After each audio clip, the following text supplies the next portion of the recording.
Victor Williams, the owner of Williams Architectural, and he will be speaking to us about the influence of his father on his life and also about his successful career in architecture. Welcome to Good Morning SKN. Welcome. Good morning. Thank you to both of you, and good morning to all those who are viewing. All right, so Joshua Obadiah Williams, legend in his own right. You are going to paint for us the picture of your father as the man who shaped your life. So the first question is, who was Joshua Obadiah Williams to you? Joshua Obadiah Williams morphed from a very overbearing man to a deeply loving person. I say that because he was such a passionate man who wanted to impart knowledge. And having to live with that kind of person was a task, because he was always testing us. He was infusing so much information, so much knowledge, not just about education, but about life. There was this blackboard that we had to learn the cities of the world, quotations, who says this, who invented this, and I just resisted him. But then growing up and hearing all those persons also speak so much about Teacher Obi, to the extent that in some schools they even called him Sir. Only when I went to college and then to university and I came back, I understood what he was doing, and I would say this without evasion or equivocation, I fell madly in love with him. Aww. And then I began to allow what the part of me who is him begin to expose itself, to the extent that when we'd see each other, we would clasp. His left breast would come against my left breast, so our hearts could beat as one. Oh. And I say, my father, and he says, my son. And so everything that I am today, I'm glad that I had the opportunity to fall in love with him, because I was envious of all those people who thought so much of him, because he was a very brilliant student. At 16, he was a pupil teacher, and I understand that he was making a whopping $1.80 per month. That's a lot of money. Right? A ton of money. And he did so well that he went on to Erdiston, where he did his education. And then he did so well, he went back to Mona and did his teacher training and qualified. And then he was placed in Keon, and then Sandy Point, then Molyneux, and then boys' school. So he has infused a lot of education into a lot of people. He taught you about independence of mind, independence of spirit, integrity, courage, punctuality, proper image, this kind of stuff. And that was infused to persons like Cameron Wilkinson, the surgeon, Michael Blake, Trevor Blake. I don't like to call names because some of the people say, you didn't call my name. Carol Dorset, a lot of people. And so up to now, all that he was is still implanted into these people. And I'm just so happy that he impressed upon me the importance of investing in education. So because I fell in love with him while I was still at the point of, I would say about mid-80s, I made the commitment to begin to invest in education. And my first investment was with a group we call ourselves Reunion Organizing Committee of Basse High School. People like Peter Jenkins, Michael Martin, Patrick Martin, Sonia Daly, Donna Labega, Merlai, a lot of us, Karen Martin, we got together and we started looking after children. Not the typical program. They became our nieces and nephews. So whatever they needed, not wanted, we give them. And we gave them two things that wasn't really given before. We gave love and discipline. Yeah. And once a rock student, always a rock student. We have so many success stories. And they call me daddy. They start by calling me uncle. They call us uncle or aunties. Many of them call me daddy. Garfield Alexander, Tishon Thomas. We have Ayla Belil, who stays calling. It goes on and on and on, up to today. So since 1990 until today, we've been investing in that program. We have about maybe 4th high school, about 4th at CFB, perhaps 4th university, and it's for life. And I introduce them to all of the private sector people, having myself been the private sector, the president of the Chamber of Industry and Commerce.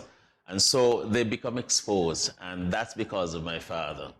And there's a college, there's a an award given at the college CFB to the teacher who gets the best results in education. And that started in 1995. It's a couple $1,000s now each. We have 4 scholarships at the Molyneux School, which is named after him, Joshua Obadiah Williams Primary School, and we have 2 at the St. Peter's School. So all because of Joshua Obadiah Williams. So I've invested. Yes. Nice. So I could sleep peacefully. Jokingly, I remember sitting in your office. I was there for a meeting, and you said to me that your father was looking at me. That is correct. I remember that one. He's still alive. He can't die. He's like, you got to be in good behavior. because he's looking at Absolutely, you. absolutely. So where was your father? Where did he begin his education? He was from Barnsgut, and his best buddy was Sim Daniel. Okay. They were so close. And so I grew up calling Sim Uncle Sim. Okay. And so and then his good buddy was another good buddy. But he had quite a number of them. But he grew up in Barnsgut, and then he moved from Barnsgut to Cotton Ground. And then he came to St. Kitts, and dashingly handsome and appreciative. He loved life, he loved people. And one of the good things about him is that if, for example, he wants to give you a lecture on frugality, he's not going to give you 12 episodes. He's simply going to say, waste not, want not. And he hammers it over and over, repetition. If he wants to tell you to take copious notes, he's going to say the shortest piece of pencil is longer than the longest memory. And he drills it in you. And even my daughter, who is a graduate teacher now, says the same thing. People say that all the time. So you will always know who his pupils were. Ooh. Cameron Wilkinson would tell you that anytime. He said, for example, he says, cowards die many times before their death. In other words, you have to be brave. And that's how lots of axioms, and he would infuse that in you so you'll never forget. And that's who he was. He grew up, well, when he came to St. Kitts, he never went back to Nevis. No. He fell in love with the appreciation for the female gender. And he was extremely handsome. I always remember that he used to have, he wanted to smoke a pipe, and we wouldn't allow him because it was unhealthy. So he'd walk on with a rosebud in the corner of his mouth. And he was very, very eloquent. He mastered the English language, and he would read prolifically. He could read a book one night and tell you as if it was his the next day. Amazing, really, really amazing, man. All right, so growing up Williams, if I could term it that way, was there ever a point when you felt pressured to be great, or was it just something that you valued and appreciated that your father wanted for you? I just didn't like him because he was, I am very strong-minded, and he was always forcing me, always wanting me to do better, and nothing was ever good enough for him. And the thing is, even around exam time, we had to get up at 5 o'clock in the morning, and we would be sitting around the dining room table. Everybody is studying, my older sister Joyce, my other brother Archie, myself at the time. And I would take my book and turn it upside down in defiance, and he would just ignore me. After about half an hour, I flip it and I read. And I realized that in order to do well, I am not naturally brilliant, but I always do well because of continuous study. And so when I went to college first, I did planning first, and I came third in the Caribbean. An A student. Yeah. When I went to university, I got all A's. I got a B, and I was traumatized. But it's not because I was bright, but because of the way our father taught us to study. Because he says it's like riding a bike. The more you study, the more familiar you are. And so during exam time, I would sleep exam week because I'm resting my brain. But during exam time, lots of people will be studying, and if your brain normally retains, say, 45% of what you read, you're now asking your brain to retain 80 to 90%, and it's going to collapse on you because it needs rest, and then you're drinking a lot of coffee, and you know, that kind of stuff. And so eventually, during exam time, I pick what I want to do, and I get my A's, but not because I'm right. I have system, methodology, you know, and that's what he taught us. So growing up, I resented him, I resisted him, and then I loved him. So, Mr. Williams, we know you are an established businessman here in St. Kitts. you established Williams Architecture in 1988. Was architecture seen as a viable field in those years? In actual fact, yes, but the reality is that my first training was in town and country planning. Okay. Because in the mid-70s, the governments realized that they had no trained town planners. These are people who plan developments.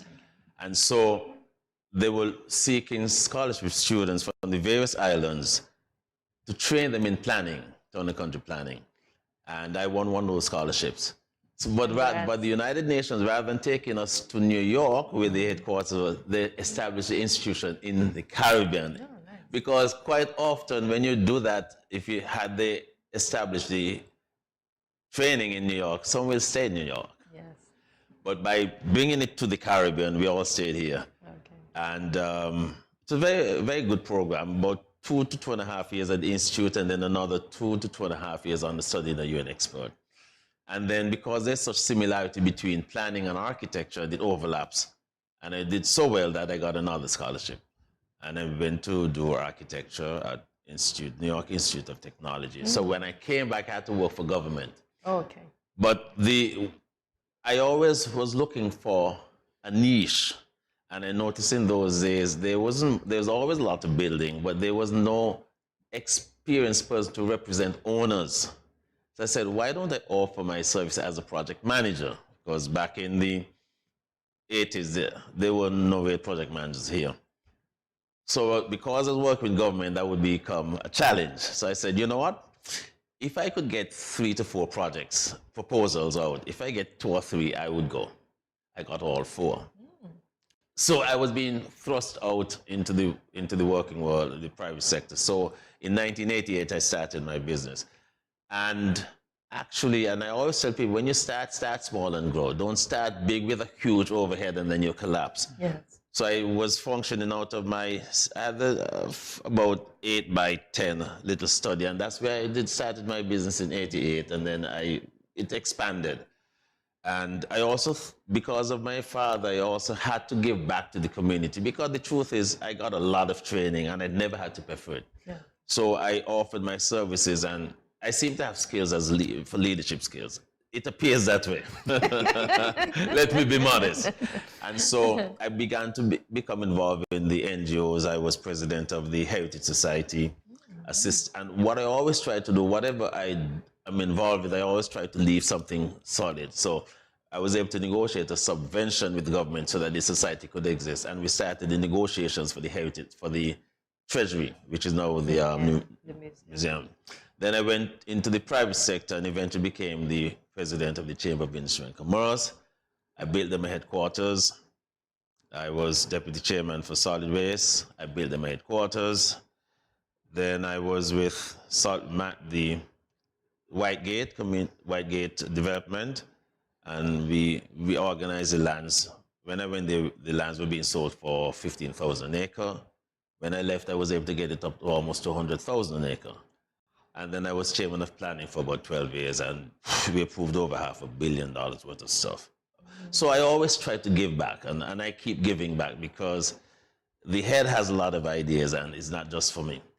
So yes, architecture has been the base, and I've had the opportunity to work on some very large projects, so I've been blessed. And so the interesting thing is that when you make a mistake as an architect, you can't bury it. But a veterinarian friend of mine says when he makes a mistake, he buries his mistake. As an architect, there's no burying, so I have to be very careful. That is very funny. That's not one that I will soon forget. Honestly. All right, so we were talking about your father in the first segment. Obviously, the school in Molyneux is named after him, and we know that it was recently burned, and there are plans to, let's say, reconstruct it. Are you involved in any way in that process, and/or would you like to be? I'm involved only as an influencer. I have direct access to the Minister of Education. I have not seen the drawings, but I offer my services as a consultant free of cost. And I'd like to tell people that the burning of the Molyneux School has done absolutely nothing to the impact of Obadiah, because Obadiah was not a building. Obadiah is deeply planted in the minds and the hearts of all those students and people who he impacted in Keyon, in Sandy Point, in Molyneux, in Basse. So he lives for them. So the building is just one example of a reminder of who Joshua is. I know, for example, the school is now located just, I think, on the way to Phillips's. But I'm told that it will be a bigger and better school. And yes, I would love to have an input in it, because that school has to be modern, it has to be hurricane ready, it has to be environmentally friendly. We have to do so many things that makes it less expensive for recurring costs, because we don't have a big recurring maintenance budget. So quite often buildings look dilapidated very quickly. So we have to change the way we do things so that the buildings, I always been telling people, for example, that when you have a large building, you paint it and you're spending $60,000, $70,000 because everything is painted. If you use natural colors or natural stone or whatever color it is, and just highlight in accent, instead of spending $60,000 a year, you spend $6,000 a year in painting. So we have to just do things differently. So the burning of the school really has just drawn closer attention to Joshua Obadiah. So. I tell you. So, well, you spoke on that one already, so I won't speak on that. I won't ask you that question. Before you go, how has architecture been impacted from when you started to present day? I think we have a lot of architects now, and the problem that the challenge that we have now, the challenge we have is that owning a home is the single biggest investment most people make. It's even bigger than a divorce. At least you get half. But you know, so if you fail to plan, then you plan to fail. And quite often, a lot of the architects are very quick to do a quick, fancy, pretty design, but some of the designs are not functional. And there has to be a direct relationship to cost, because money is the problem is no money. See the huge difference. And so if the problem is no money, then you have to make sure that what you're giving them is affordable. So there needs to be much more time in the design development stage. So that at the end of the day, if you say it's going to cost $350,000, it's costing $350 plus or minus 3%, because as you know, material prices go up. But what we do, we work with a lot of banks now. So when you go to the bank for a loan, $500,000, eventually sometimes it comes to us and we analyze the project. Beyond just being affordable, what we look at is how do you propose to implement it? So if you identify all the different stages and you correct them early, there's less problems. That's how I'm doing it in short. So we need to spend more time in design development and planning the project rather than just doing a design.